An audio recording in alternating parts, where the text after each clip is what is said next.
60살이 되어서 정년퇴직을 앞둔 할머니, 의대 교수님, 그러니까 의대 교수님인데 60대 할머니예요. 이분이 쓴 글인데요. 자기는 굉장히 깡 시골에서 여러 명의 오빠를 밑에 태어났대요. 그래서 여자는 공부할 필요가 뭐가 있냐, 시집만 잘 가면 되지. 그래서 맨날 엄마 따라서 밭일하고 집안일하고 가서 장작할 거 주워오고 뭐 그게 날마다 일상이었어요. 근데 자기는 어릴 때부터 집안일보다는 공부에 취미가 있고 공부가 재미있더래요. 근데 학교를 안 보내주잖아요. 그러니까 오빠들이 간 학교에 가서 창문 밑에서 들었대, 몰래. 근데 여러분 알다시피 옛날에는 월사금이라는 게 있었어요. 그래서 월사금을 안 내면은 공부하면 안 돼. 그러니까 쫓겨나고. 이제 그랬는데 그날 또 이제 쑥 캐러 가서 쑥을 캐려고 했는데 누가 거기 책을 읽다 버린 게 있더래요. 그래서 그걸 읽었대. 쑥 캐러 가서 앉아가지고 그거 읽고 있는데 그 인생이 바뀌는 일이 벌어진 거예요. 그 마을에 학교에 하나밖에 없는 중학교에 젊은 여자 선생님이 부임을 하신 거예요. 그 자기가 그 쑥에다가 앉아서 책 읽고 있는 거를 선생님이 본 거예요. 그래서 야, 너 공부하고 싶냐? 그러니까 전 공부하고 싶어요. 전 책 읽는 게 너무 재밌어요. 그래, 네가 정말 공부하고 싶으면 그러면 내가 공부 가르쳐 줄까? 그러면서 그러시더래요. 나도 어렸을 때 우리 부모님께서 내가 공부해봤자 필요 없다고 해서 부모님 몰래, 부모님한테 들킬까봐 몰래 공부해서 내가 선생님이 됐단다. 그러니까 네가 진짜 공부하고 싶으면 내가 가르쳐 줄게. 그날부터 이 할머니가, 그때는 소녀였죠? 밤마다 걸어서 20분 정도 거리에 있는 그 선생님의 자취방을 찾아간 거예요. 그래서 그 선생님한테 정규 과목을 배우기 시작한 겁니다. 국어, 수학, 사회, 과학 이제 하나하나 배워나갔는데요. 너무 재밌는 거예요. 잠잘 시간이 아까운 거예요. 왜냐하면 집에서 할 일은 또 있잖아요. 그러니까 그거 다 하면서 몰래 해야 되니까 잠 안 자고 공부를 그렇게 하는 거예요. 근데 어느 날 밤, 그날 밤 또 몰래 집 밖을 나가는데 딱 그 대문 앞에서 엄마한테 걸린 거예요. 너 어디 가냐? 너 밤마다. 그러니까 엄마 나 너무 공부하고 싶어. 엄마 나 돈 달라고 안 할게. 나 선생님이 공부 가르쳐줘. 그렇게 막 이제 설득을 한 거예요. 엄마 제발 아빠한테 말하지 마. 나 좀 봐줘. 그러니까 엄마가 하던 말이 그래 자식이 이렇게 하고 싶어 하는 거를 부모가 해주지 못하는데 선생님이 해주는데 어떻게 말리겠냐. 근데 끝까지 해라. 그러면 아빠한테 들키지 말고. 그래서 이제 엄마의 협조를 받아서 선생님의 협조로 공부를 한 거예요. 근데 어느 날 선생님이 그 서울의 유명한 학원에 있는 모의고사 문제집을 가지고 오신 거예요. 요거 한번 풀어봐라. 푸는데 딱 2문제 틀리고 자기가 다 맞춘 거예요. 대단하죠? 그러니까 선생님이 봐라, 네 수준이 지금 전국 수준이다. 너 대단하다. 너는 대학 가야 된다. 너 같은 아이는. 그러니까 용기를 잃지 말고 끝까지 공부해라. 그래서 선생님이 원서대랑 내줘서 서울에 있는 의대에 합격을 해버린 거예요. 깡시골에 학교도 안 다닌 애가 저 이제 검정고시 치고 이러면서. 그러니까 이제 이건 아빠한테 말해야 되잖아요. 그래서 그 서울에 있는 서울대가 아니고 서울에 있는 의대 합격증을 가지고 아빠한테 내놓고 말을 한 거예요. 아빠, 나 아빠 몰래 그동안 공부해서 여기 합격했다. 여기 진짜 어렵게 가는 거다. 아빠 나 제발 서울에 좀 보내줘. 그러니까 아빠가 그냥 펄펄 뛰는 거예요. 기집애를 공부시키면 뭐하냐고. 너 혼자서 서울 가서 너 어떻게 살 거냐고 여자애가. 그러면서 그동안 너는 몇 년을 시간 낭비를 하고 쓸데없는 짓을 했다면서 집에 있던 모든 책을 다 이제 찢어버린 거예요. 그러니까 얼마나 원통하겠어요. 그래서 이분이 이제 보따리를 싼 거예요. 보따리를 싼 거야. 오빠는 그렇게 공부시키고 해도 오빠는 못 가는 대학을 내가 붙었는데 왜 나를 안 보내줘? 이러면서 보따리를 싸가지고 그날 밤에 아무도 모르게 기차역으로 갔는데 거기 딱 선생님이 나와 있더래요. 선생님이 너 이럴 것 같아서 내가 왔다면서. 그래서 네가 잘못한 게 뭐가 있냐? 너네 집에 잘못한 거 아무것도 없잖아. 근데 네가 지금 여기서 집을 나가면 네가 죄인이 되는 거야. 네가 떳떳하게 부모님의 격려와 이렇게 후원을 받으면서 가야지 나중에 네가 돌아올 때 또 정말 열매를 가지고 돌아올 수 있는 거야. 그러니까 집에 돌아가라. 막 설득을 한 거예요. 선생님 말에 설득이 돼서 다시 집에 돌아갔어요. 자기가 집 나가려고 했다가 돌아온 거 집안 식구들은 아무도 몰라. 밤에 갔다 왔으니까. 그런데 그 다음 날 이 선생님이 그 첫 번째 들어가는 입학금과 첫 학기 등록금을 돈을 가지고 오신 거예요. 그리고 아버지 앞에 딱 그 돈을 내놓고 아버님 이런 아이가 없다고 이렇게 똑똑한 애가 없어요. 저도 학교에서 애들 가르치는데 이 아이를 꼭 공부를 시켜주시면 나중에 크게 효도할 거예요. 그러니까 아버지도 양심이 있지. 진짜 부모가 해줘야 될 거 선생님이 돈까지 들고 와서 해준다는데 그래서 허락을 해준 거예요. 그래서 이 사람은 진짜 올 수가 없는 상황이잖아요. 진짜 저기 가서 산에서 나무나 줍고 불이나 떼고 있어야 되는 사람이. 그러니까 자기가 진짜 한쪽 입에 밥을 넣고 공부를 할 정도로 나는 살 길이 공부밖에 없다. 그렇게 하면서 방학 때 내려갔는데 어느 날 가니까 선생님이 없더래요. 물어보니까 선생님이 결핵에 걸려서 이제 교실에서 피를 토하고 쓰러지는 바람에 그만두시고 어느 요양병원에 갔다. 근데 지금처럼 인터넷이 되는 시대가 아니잖아요. 어느 요양병원 가지 찾지를 못하는 거예요. 선생님이 너무 그리운데 만날 수가 없는 거예요. 그래서 자기는 죽도록 공부해서 장학금 받아서 외국 유학까지 갔다 오고 마침내 그 어려운 의대 교수가 된 겁니다. 그래서 자기가 첫 딸을 낳을 때 부모님 얼굴은 생각이 안 나고 선생님 얼굴이 생각이 나. 그래서 선생님 이름을 딸한테 붙여주고 그리고 이제 의과대학 다니다가 레지던트 되고 이러면 자기 전문 분야를 정하잖아요. 선생님이 결핵에 걸려서 요양병원 갔다는데 그래서 순환기 내과로 이제 또 정하고 그래서 결국은 끝까지 이제 못 찾고 60살 이제 되셔서 그 글을 쓰신 걸 봤어요. 이게 바로 뭐라고 하냐면 씨 뿌리는 자라고 하는 겁니다. 오늘 말씀의 제목이 씨 뿌리는 자예요. 그 선생님은 부모도 안 뿌려준 씨를 뿌린 거예요. 그리고 이 할머니는 정말 그 씨를 받아서 무럭무럭 자라서 정말 그 깡시골에서 부모의 지원도 없는 애가 의대 교수까지 되기가 쉬운 일이 아니잖아요. 그죠? 이걸 보고 씨 뿌리는 자라고 합니다.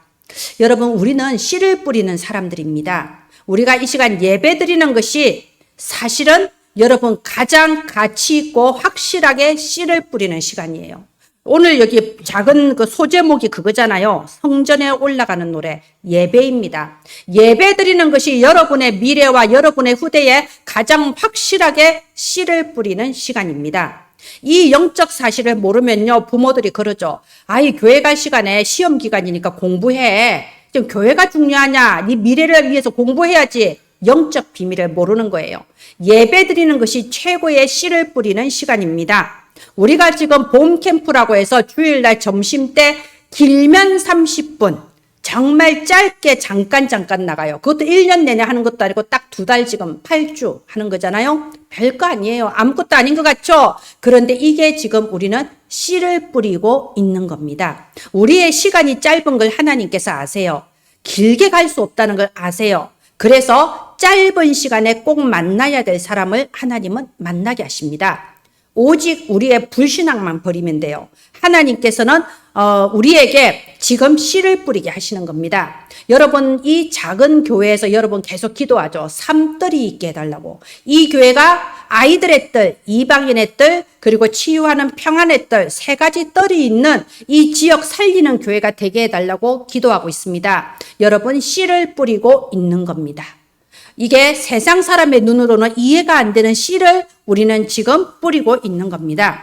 오늘 이 126장은요, 바벨론에서 70년 동안 포로 생활하다가 귀환하면서 감사함으로 드리는 찬양이 바로 이 126편이에요. 근데 여기 4절 보십시오. 여호와여, 우리의 포로를 남방 시내들 같이 돌려보내소서. 이스라엘 백성들이 나라가 망하고 저 바벨론에 이게 끌려갔을 때 무려 70년 동안 이렇게 기도한 거예요. 여호와여, 우리를 돌려보내소서. 우리의 이 포로 생활을 하나님 시내가 돌아가는 것처럼 우리를 다시 돌려보내 주소서. 무려 70년 동안 눈물의 기도로 씨를 뿌린 겁니다. 그랬을 때 하나님께서는요, 희한한 일을 이루신 거예요. 희한한 일을 이루셔서 정말 기적적으로 이렇게 돌아오는 일이 벌어진 거죠. 그래서 이게 5절, 6절이 이번에 핵심 구절입니다. 울며 눈물을 흘리며 씨를 뿌리러 나가는 자는 기쁨으로 그 단을 거두리로다. 여기 보면 반드시라고 돼 있어요. 반드시 정령 기쁨으로 단을 가지고 돌아오리라. 여러분, 하나님께 기도하면서 하나님이 들어주실 거라는 확신이 없이 기도한다는 건요, 그거는 기도가 아니에요. 절대 응답 못 받습니다. 하나님께 나아가는 자는 반드시 그가 계신 것과 그가 자기를 찾는 자들에게 상 주시는 이심을 믿어야 할지니라. 너희가 믿고 구하는 것은 다 받으리라. 70년 동안 응답이 없었지만 기도에 씨를 뿌렸습니다. 우리를 돌려보내 주시옵소서. 하나님께서는 반드시 기쁨으로 돌아오게 하셨습니다. 자, 그러면 그 비결이 뭘까요? 언약입니다. 여러분, 우리가 지난 초다세 집중 동안 여호수아서 신명기 봤죠? 언약궤를 메고 가는 그 앞에 여리고도 무너지고 요단도 갈라집니다. 언약궤를 따라가는 거예요. 그러면 이번 한 주간 여러분, 씨를 뿌리는 자, 눈물의 씨를 뿌리는 자, 이걸 언약으로 딱 붙잡기 바랍니다. 우리가 기도를 많이 한다고 응답이 되는 것도 아니고, 우리가 저기 종교인들처럼 금식 기도하고 밤샘 기도하면 내 정성을 봐서 응답해 주시겠지. 그게 아니에요. 그게 아닙니다. 하나님은 언약을 주시고 언약대로 응답하십니다. 그리고 시간표에 따라서 이번 주에 눈물의 기도로 씨를 뿌리라고 언약을 주시는 겁니다. 여러분 생각해 보세요. 우리가 언제나 이 지역을 놓고 기도합니다. 그런데 한 번이라도 이 지역을 위해 여러분 가슴 속으로 눈물을 흘리면서 기도해 본 적이 있나요? 정말로 안타까워서 교회는 많지만 복음 운동이 끊어져 있는 이 지역을 두고 하나님 이곳에 완전 복음, 순수 복음 가진 절대 망대들이 세워지게 하소서. 병 걸려 있고 중독되어 있고 질병 걸려 있고 음란 속에 가난 속에 무너지고 있는 저들에게 정확한 복음이 선포되게 하시고 정확한 복음 전달할 수 있는 전도자들 세워지게 하소서. 여러분 정말 기도로서 눈물의 기도로 이 지역을 먼저 장악해야 돼요. 우리가 기도의 단이 쌓이지 않았는데 어떻게 전도가 되겠습니까? 정말로 하나님, 저 존 낙스가 하나님 스코틀랜드를 주시든지 아니면 내 생명을 거두어 가옵소서. 이렇게 기도했을 때 하나님이 저 피의 메리 여왕을 꺾고 스코틀랜드 복음화 이루신 것처럼 우리가 이 지역을 위해서 언약의 말씀을 따라 새로 시작합시다. 눈물의 기도로 씨를 뿌리는 자가 되기를 바랍니다. 여러분 이번 한 주간 여러분의 가문을 생각해 보세요. 여러분 원래 가족이 원수예요. 성경에도 나와 있잖아요. 내가 어릴 때 큰아버지가 어쨌고 이모가 어쨌고 얼마나 가문에 우리가 할 말이 많습니까? 그러나 가문을 위해서 내가 한 번이라도 눈물의 기도를 뿌려본 적이 있습니까? 하나님 우리 가문에 왜 이렇게 불화가 잦고 왜 이렇게 문제가 있습니까? 복음이 없어서 이렇게 비참하게 살다 가는데 우리 가문에 복음이 선포되게 하소서. 우리 가문에 하나님 나를 절대 망대로 먼저 부르셨으니 내가 흔들리지 않고 가문을 위해 기도하는 사람이 되게 하옵소서. 이번 한 주간은 지역을 위해서 그리고 가문을 위해서 여러분 씨를 뿌리는 자가 되기를 예수님 이름으로 축원드립니다. 자, 씨 눈물의 기도도 씨입니다. 꼭 울면서 기도 안 해도 내 가슴 속에 하나님을 향하여 원한 가지고 기도하면 그게 눈물의 씨예요. 그죠? 자, 그리고 말의 씨도 있습니다. 우리 옛날 속담이 참 어른들이 지혜로워요. 말이 씨가 된다. 이런 말 많이 하시죠? 맞습니다. 말이 씨가 돼요. 근데 이번 한 주간 우리는 믿음의 말로 씨를 뿌립시다. 우리 가문과 내가 만나는 모든 사람에 대하여서 하나님께서 이 사람에게 어떤 일을 행하실지 믿음으로 미리 앞당겨 보면서 믿음의 말로 씨를 뿌리기 바랍니다. 여호수아서 1장에 네 발바닥으로 밟는 곳은 다 내게 주신다고 하셨어요. 우리의 발걸음으로 씨를 뿌립시다. 제가 어제 요쪽에 월곡동 행사를 하길래 한번 갔다 왔어요. 제가 다시 한번 느꼈습니다. 내가 이 지역을 발걸음으로 밟은 게 좀 오래됐구나. 몇 년 돼버렸구나. 없었던 것도 많이 생기고요. 진짜 거기는 그냥 외국이더라고. 제가 가보니까요. 우리의 발걸음의 씨. 여러분 이 자리에 앉아 있는 거 누군가의 발걸음이 씨를 뿌렸기 때문이에요. 그렇잖아요. 누군가가 여러분을 위해 다락방해주고 기도해줬기 때문에 여러분 이 자리에 앉아 있는 겁니다. 이번 한 주간 정말 언약의 말씀을 붙잡고 씨 뿌리는 자가 되기를 예수님 이름으로 축원드립니다. 예, 다음 화면 해주세요. 아까 제가 이스라엘 백성들이 포로 귀환하기를 70년 동안 기도했는데 희한한 사건이 벌어졌다고 했습니다. 그 희한한 사건이 대체 뭐냐? 여러분 세계 역사에는 키루스 2세라는 왕이 위대한 왕이 나와요. 이 키루스 2세가 지금 시대의 이란, 옛날 이름은 페르시아, 그 나라를 건국한 왕인데요. 지금 또 저 이란 사람들은 이 키루스 2세를 국부로 여기고 있어요. 우리 국가의 아버지다. 이렇게 여기고 있거든요. 이 키루스 2세가 성경에는 고레스라고 나와 있습니다. 고레스. 자, 그런데요. 이 고레스가 원래 왕이 될 수가 없는 사람이에요. 자기 외할아버지가 메데라는 조그마한 나라의 왕이었거든요. 근데 메데 왕이 젊었을 때 점쟁이가 예언을 하는데 당신은 외손자가 당신을 내쫓고 나라를 차지할 거다. 이런 예언을 한 거예요. 옛날 사람들은 예언을 잘 믿잖아요. 그러니까 자기 딸이 애를 낳았는데 그 아이를 죽여야겠다. 내 자리를 차지한다고 하니까. 그래서 믿는 신하한테 시켜서 얘를 데리고 가서 죽여라. 이랬는데 신하가 차마 왕자를 죽일 수가 없어서 저 들의 양치는 목동들한테 준 거예요. 그 양치기 사이에서 천하게 자랐어. 근데 타고난 하나님이 주신 그게 있다 보니까는 결국 진짜 예언대로 자기 외할아버지를 몰아내고 메대의 왕이 된 거예요. 그리고 차근차근 주변의 작은 나라들을 정복하기 시작한 거예요. 그 시대 최고의 왕, 바벨론 왕국이 있잖아요. 그죠? 이 바벨론 왕국의 기상초대한 전략을 써서 바벨론 왕국에 가는 물길을 끊고 바벨론 제국마저 무너뜨려 버린 거예요. 자기가 이제 바벨론의 황제가 됐어요. 바벨론 제국 그 주변의 모든 나라의 황제가 됐어요. 나라 이름을 바꾸었어요. 페르시아라고. 이 페르시아가 성경에는 바사라고 나와 있습니다. 자, 이제 이 나라를 큰 나라 다스려야 될 거 아니에요? 그런데 그때 당시 거기에 누가 있었냐? 다니엘이 있었던 거예요. 여러분 기억나시죠? 다니엘이 포로로 끌려가서 느부갓네살 왕을 섬기고 그 아들 벨사살 왕을 섬기고 그리고 바벨론이 망하고 난 뒤에는 다리오 왕을 섬기고 그리고 마지막으로 네 번째 고레스 왕이 딱 이제 들어온 거예요. 이 고레스 왕이 생각을 한 거예요. 이 나라를 내가 이제 다스리려면은 저 다니엘의 조언을 좀 들어봐야겠다. 무려 세 개의 제국을 거친 명제상 아닙니까? 그러니까 다니엘을 부른 거예요. 그때 다니엘 나이가 80세가 넘은 노인이라고 해요. 이 노인이 왕이 부르니까 두루마기를 쥐고 온 거예요. 이 두루마기 옛날에는 책이 없잖아요. 그러니까 성경이 있다면은 두루마기로 몇십 개가 돼. 그 중에서 이사야서 44장, 45장이 있는 두루마기를 끙끙대고 80세 노인이 들고 와서는 왕 앞에 탁 펼쳐놓고 왕이여 이러면서 이사야서 44장, 45장을 쫙 읽어주는데 고레스 왕이 머리부터 발끝까지 소름이 쫙 끼친 거예요. 왜냐?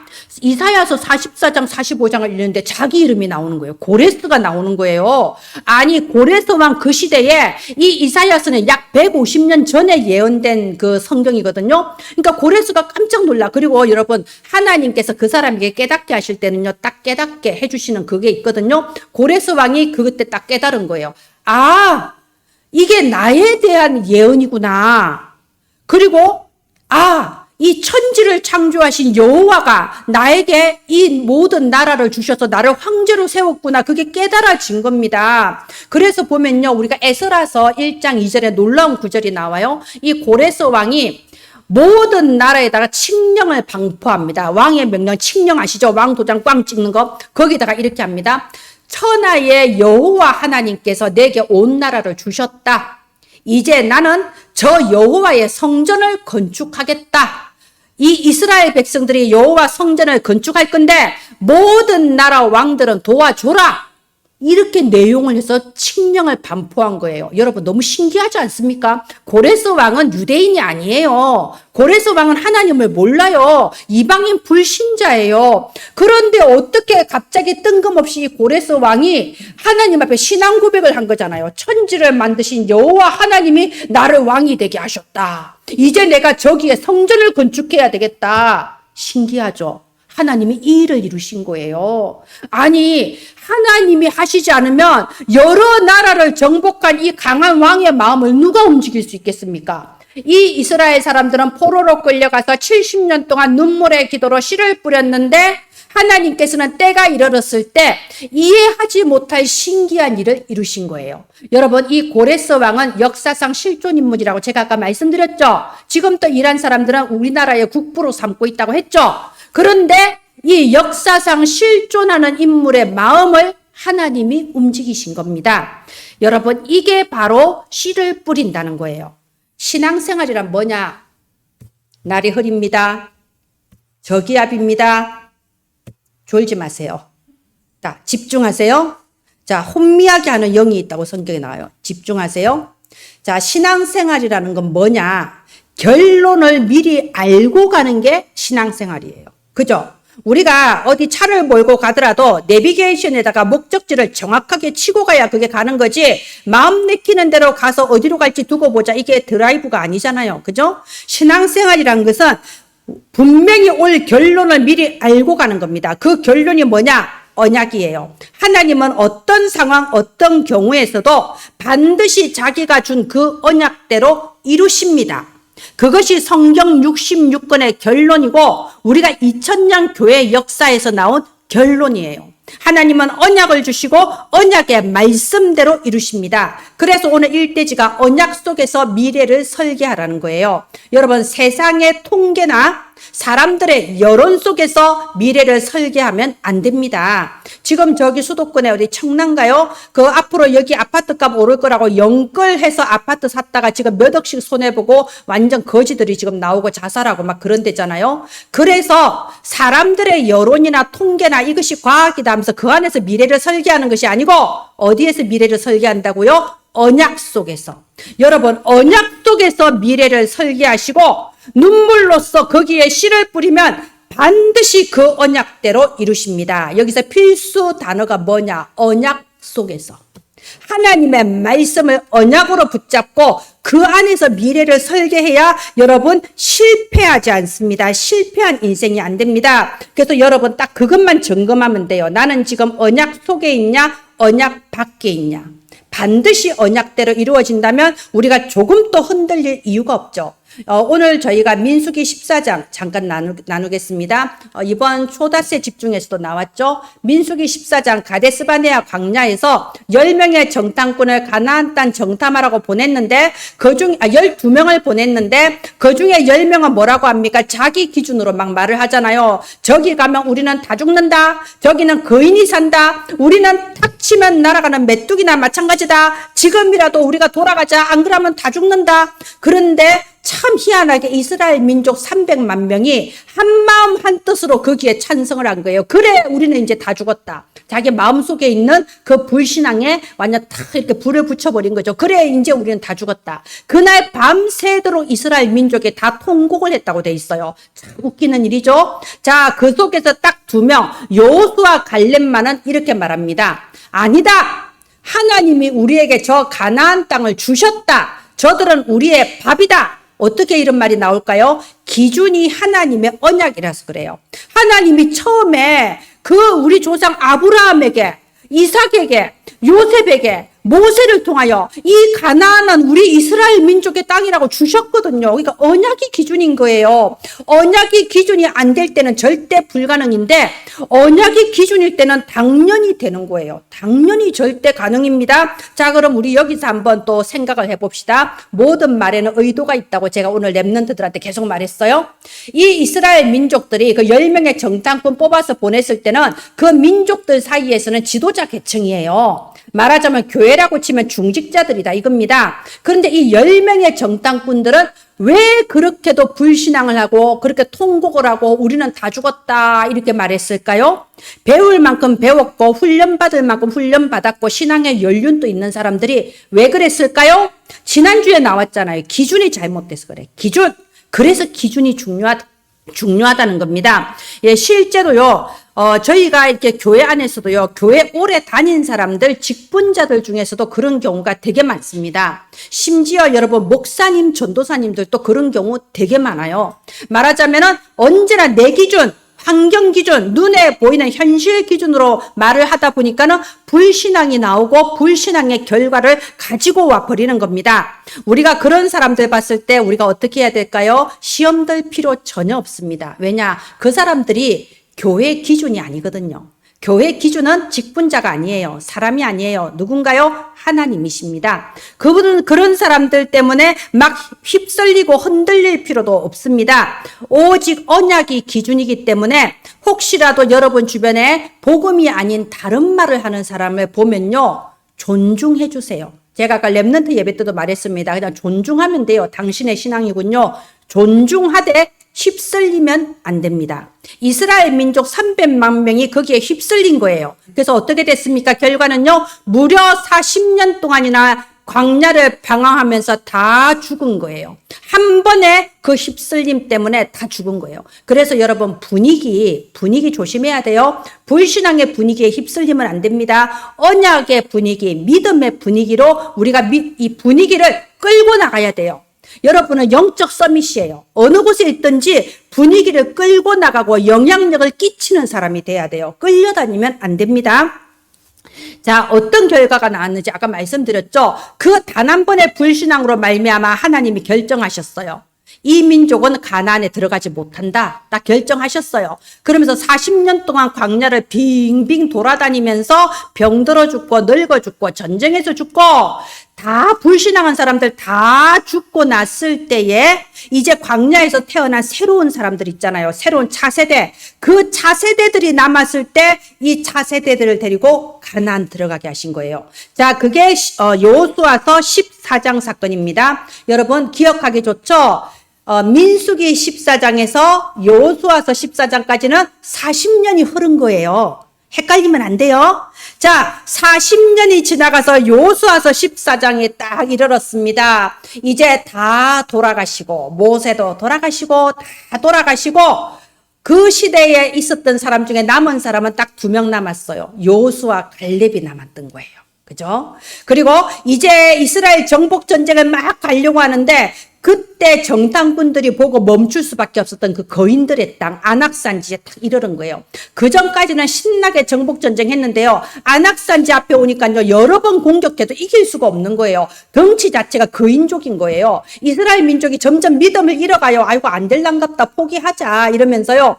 그런 위기의 순간에 앞으로 딱 나온 사람이 바로 갈렙이었죠. 갈렙은 지혜로운 사람이었어요. 여호수아가 모세의 후계자로 세워졌는데 자기가 앞에 나가서 어쩌고 저쩌고 하면요, 여호수아의 지도력을 이렇게 해치는 게 되잖아요. 그러니까 항상 뒤에 숨어 있었어. 그랬는데 진짜 중요한 순간에 딱 갈렙이 앞에 나가서 뭐라고 합니까? 여호수아서 14장 12절에 그날에 여호와께서 말씀하신 대로 이 산지를 내게 주소서. 여러분 노래도 있잖아요. 이 산지를 내게 주소서. 그 정도로 이게 엄청난 신앙 고백인 거예요. 그런데 이 산지를 내게 주소서가 핵심 포인트가 아니고 그 앞에 그날에 여호와께서 말씀하신 대로 그 40년 전에 여호와께서 언약하시기를 이 안악산지는 나에게 준다고 하셨다. 내가 그때 이스라엘 백성들이 불신앙할 때 같이 휩쓸리지 않고 오직 나하고 여호수아가 딱 믿음을 언약을 고백했기 때문에 그때 모세가 약속하기를 이 산지는 갈렙 너한테 주겠다고 했다.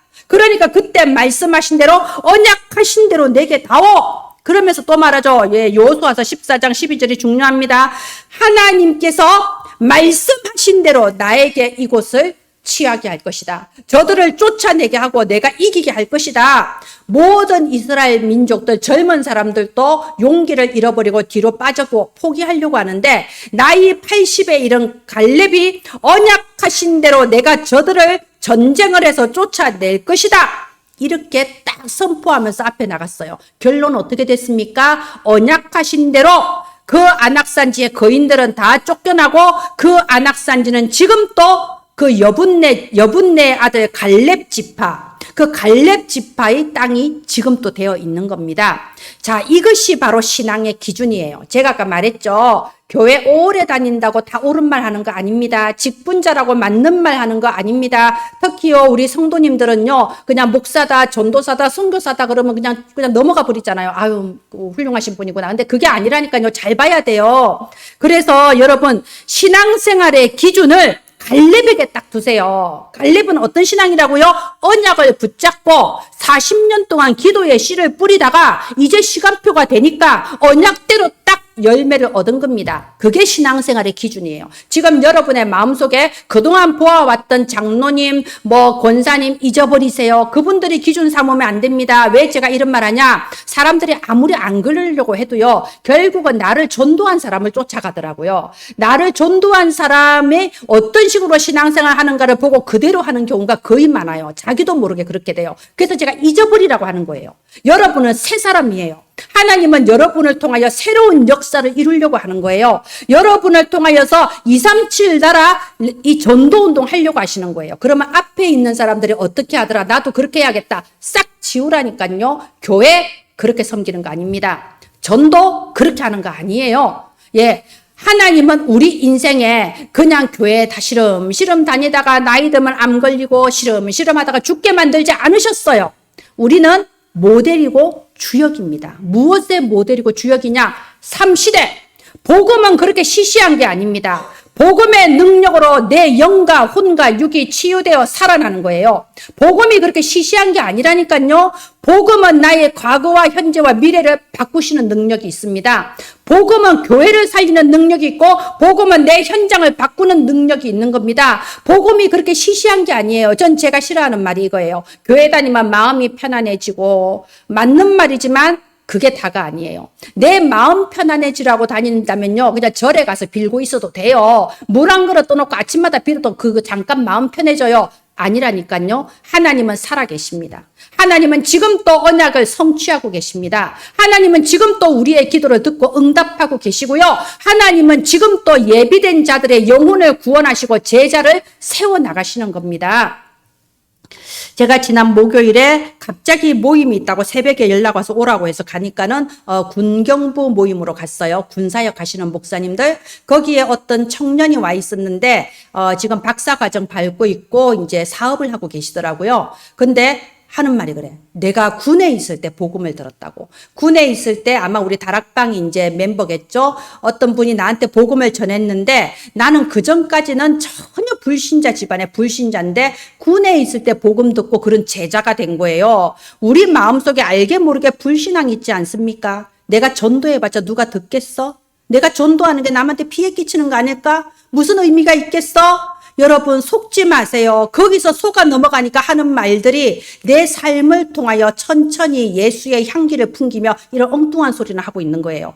아니라니까요. 여러분 지금 또 하나님이 예비하신 자는 생명을 얻고 있습니다. 거기에 내가 불신앙하면 쓰임받기가 어렵습니다. 자, 그래서 신앙생활은 뭐라고요? 언약 붙잡고 기도하면서 씨를 뿌리다가 언약대로 열매를 거두는 게 신앙생활이에요. 우리가 갈렙과 여호수아 입장에서 한번 생각을 해보세요. 40년의 세월 동안 다 죽는 거예요. 내 친구도 죽고 내 사촌도 죽고 내 아내도 죽고 내 주변 사람이 다 늙어서 죽어. 병 걸려 죽고 전쟁에 죽고 다 죽었어요. 그런데 희한하게 나는 안 죽네.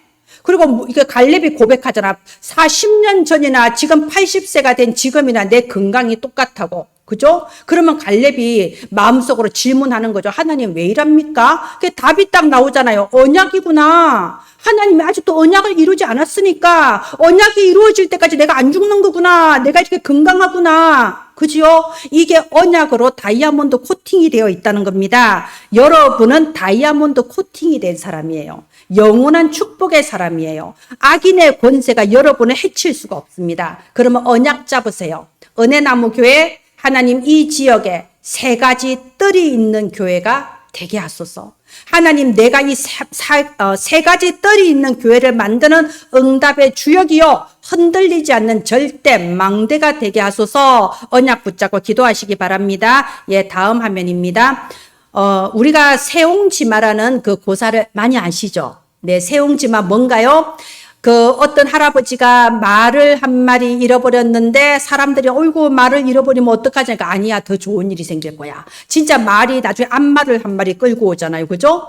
그런데 이 자기 아들이 이 말 타고 다니다가 말에서 떨어져서 다리가 부러졌어요. 장애인 됐어요. 주변 사람들이 어이구 어떡하냐 이러니까 아니야 이게 더 좋은 일일 수도 있어. 나중에 보니까 나라에 전쟁이 나서 젊은 사람 다 끌고 가는데 자기 아들만은 장애인이라서 안 끌려가잖아요. 살아남잖아요. 이게 세옹지마입니다. 여러분 불신자라도 복음이 없는 사람도 지혜로운 사람은요 조금 더 길게 생각해요. 무슨 일 생겼다고 당황하지 않아요. 그 속에 더 좋은 뜻이 있을 거야 생각해요. 그죠? 자, 그런데 우리가 기독교인으로서 우리가 예수 생명 가지고 있다고 하면서 무슨 문제만 생기면 막 당황하고 이건 좀 이상한 거 아닙니까? 뭐 질병 문제, 건강 문제, 경제 문제, 지금 또 강한 산처럼 우리를 애워싸고 힘들게 할 수 있습니다. 그러나 그렇다고 우리가 불신자보다 더 못한 수준 되면 안 되는 거죠. 또 반대로 분명히 문제는 많은데 문제 아니야. 막 이것도 정신병자예요. 우기면 안 됩니다. 여러분, 내게 어떤 문제나 어떤 사건이 닥치면 그 속에는 반드시 하나님의 계획이 들어있는 겁니다. 세웅지 마. 불신자는 세웅지 마. 우리는 하나님의 계획이 들어있어요. 그러면 하나님의 자녀는 하나님의 계획이 무엇인가 찾는 자세가 되어야 돼요. 그걸 기도라고 합니다. 무슨 일이 생기면요, 당황하지 마시고요, 하나님의 계획을 찾으세요. 자, 하나님의 계획은 뭐냐? 저는 언제나 똑부러지게 정확하게 얘기한다고 그랬죠? 하나님의 계획은 언제나 똑같습니다. 복음이 없는 곳에 복음을 회복하는 거예요. 그게 하나님의 계획이에요. 그렇다면 내가 거기에 방향 맞추고 조금만 실천하면 돼요. 조금만 갱신하면 돼요. 그러면 기적이 일어납니다. 이사야 한번 예를 들어 볼까요? 이사야가 나라가 망하고 모든 민족, 모든 백성이 포로로 끌려가는 미래를 앞당겨 보면서 하나님의 성전에 가서 울면서 기도한 거예요. 계속 몇 날 며칠을 울면서 기도할 때 하나님께서 이사야의 영안을 열어주셔서 신비한 하나님의 나라 비밀을 보게 하시고 앞날을 깨닫게 하셨어요. 그게 뭡니까? 이사야 6장 13절에 밤나무 상수리나무 다 배임당해도 이것도 다 불타 없어질 거다. 말하자면 이스라엘 민족 이 정도 망한 거 아니야. 더 망할 거야. 철저하게 망할 거야. 하나님 알려주신 거예요. 그래서 그 뒤에 뭐라고 하나요? 오직 거룩한 씨가 이 땅에 그루터기니라 했습니다. 말하자면 다 망하고 다 사라져도 거룩한 씨가 남아있다. 그 거룩한 씨가 그루터기가 되어서 다시 한번 큰 나무를 이루어 언약의 이 국가를 세워나갈 거다. 이 앞날에 그걸 하나님 계획을 딱 보여준 거예요. 그래서 이사야가요, 우리 민족이 복음이 없어서 이런 재앙을 당하는데 이곳에 하나님은 그루터기를 세워서 복음을 회복하려고 하시는구나. 하나님의 계획을 딱 깨닫고 기도했잖아요. 눈물의 씨로 씨앗을 뿌리면서 기도한 거예요. 그때 어떤 열매가 나타났냐? 우리가 잘 아는 포로시대 랩넌트, 다니엘과 세 친구, 이런 랩넌트들이 이제 자란 거예요. 이 아이들은 아직 어린아이들인데, 저 맑음이처럼 어린아이들인데, 이 어린아이들이 뜻을 정하잖아요. 이 어린아이들이 우리는 죽으면 죽었지 우상숭배 못하겠다 뜻을 정해버리잖아요. 이게 바로 거룩한 씨를 가진 그루터기라는 겁니다. 자, 이 세 친구 한번 보세요. 왕이 한쪽에다가 어마어마한 풀무불을 피워놓고 말하잖아요. 한 번만 우상 앞에 절하면 살려준다. 그런데 만약에 우상 앞에 절하지 않으면 죽는다. 네가 살래 죽을래? 선택하게 만들잖아요. 만약 이 세 친구가 별 볼 일 없는 애들 같으면 바로 죽여버렸지. 근데 워낙 똑똑하니까 왕이 기회를 준 거예요. 그럴 때 이 세 친구 사드락, 메삭, 아벳느고가 하나님의 계획을 질문했어요. 너무나 분명하잖아요. 우리 민족이 복음이 없어서 망했는데, 이 나라에 복음이 없는데 하나님은 복음을 회복하려고 이런 무서운 사건을 우리한테 허락하셨다. 그러면 하나님의 계획이 너무 분명한데 무엇을 선택해야 되겠습니까? 우리가 죽어도 여기에 대해서는 더 이상 할 말이 없습니다. 그래서 딱 불 속에 들어갔어요. 결과가 어떻게 됐나요? 기적이 일어났잖아요. 여러분 알잖아요. 하나님의 계획이 분명하면요, 망설일 필요가 없습니다. 여러분, 우리 주변에 교회를 다니고 우리보다 더 충성되게 다니고 오래 다니고 잘하시는 분들 되게 많습니다. 그런 분은 이제 종교인이라고 하죠. 그런데요, 저는 이런 말 많이 들어요. 기도 응답 한 번 받기가 하늘의 별 따기라고 해요. 진짜 노력을 해야 기도 응답 한 번 받는다는 거. 일생에 한 번 받기도 어렵다. 어떤 분은 40일 금식 기도를 하고 밤샘 기도를 하고 밤낮으로 기도해서 겨우 응답 받는다. 그런데 기도 응답 받기는 하늘의 별 따기로 그렇게 어려우면서 벌은 어찌 그래 많이 받는지. 뭔 일 생기면 우리가 이렇게 해서 벌을 받고 저 사람은 저래서 벌을 받고. 그러니까 신앙생활이 너무 하나님의 의도와 안 맞게 신앙생활 한다 느껴질 때가 되게 많아요. 하나님은 우리를 벌 주시고 이런 분이 아닙니다. 잘하나 못하나 지켜보자 막 이런 분 아닙니다. 하나님의 계획은 딱 하나예요. 우리가 하나님의 계획만 바로 알고 방향 맞추면 기도 응답 너무 쉬워요. 간단해요. 하나님은 응답 주십니다. 하나님의 계획이 뭐라고 했죠? 복음 없는 이곳, 복음이 없어서 재앙당하고 있는 이곳에 순수 복음, 정확한 복음, 완전한 복음을 회복하는 거. 이게 하나님의 계획이에요. 우리가 이것을 위해서 조금만 씨를 뿌리면요, 하나님은 반드시 당연히 응답해 주는 거예요. 이 말은요, 한마디로 어떻게 되냐? 이 말인 즉슨 저와 여러분은 아무것도 걱정할 필요가 없다는 뜻이에요.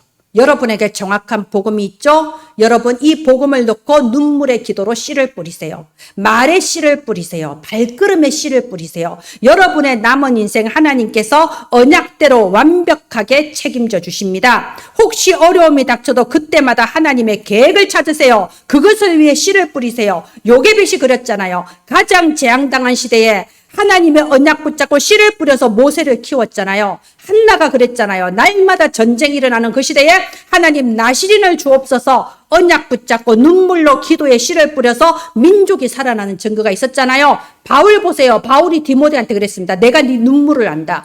디모데를 위해 눈물로 기도하며 눈물이 통했을 때 디모데 같은 다음 세대 제자들이 일어났잖아요. 그래서 눈물로 씨를 뿌리는 자는 반드시 기쁨으로 단을 거두리로다. 예, 다음 화면 마지막 해주세요. 여러분, 제가 기도하고 있는 가운데요.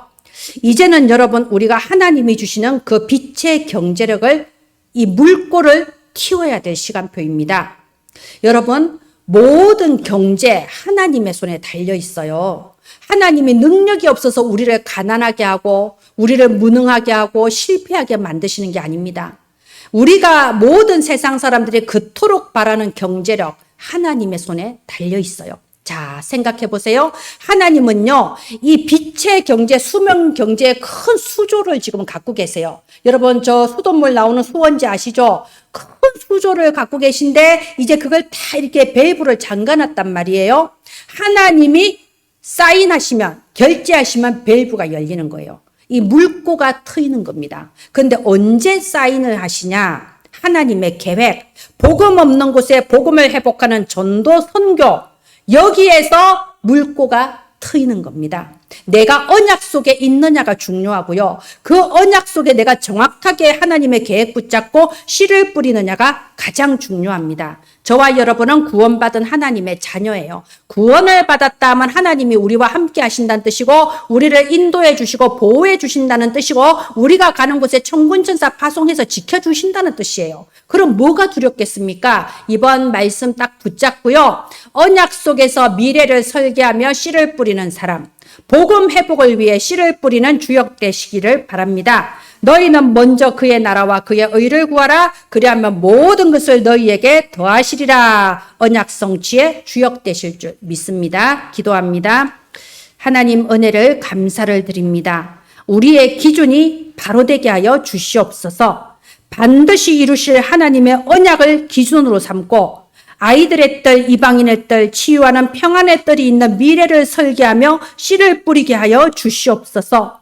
복음 없어 재앙당하는 지역에, 복음 없어서 재앙당하는 우리의 가문과 현장마다 정확한 복음이 회복될 수 있도록 이 일에 씨를 뿌리는 저희들 되게 하소서. 살아계신 주 예수님 이름으로 기도합니다. 아멘.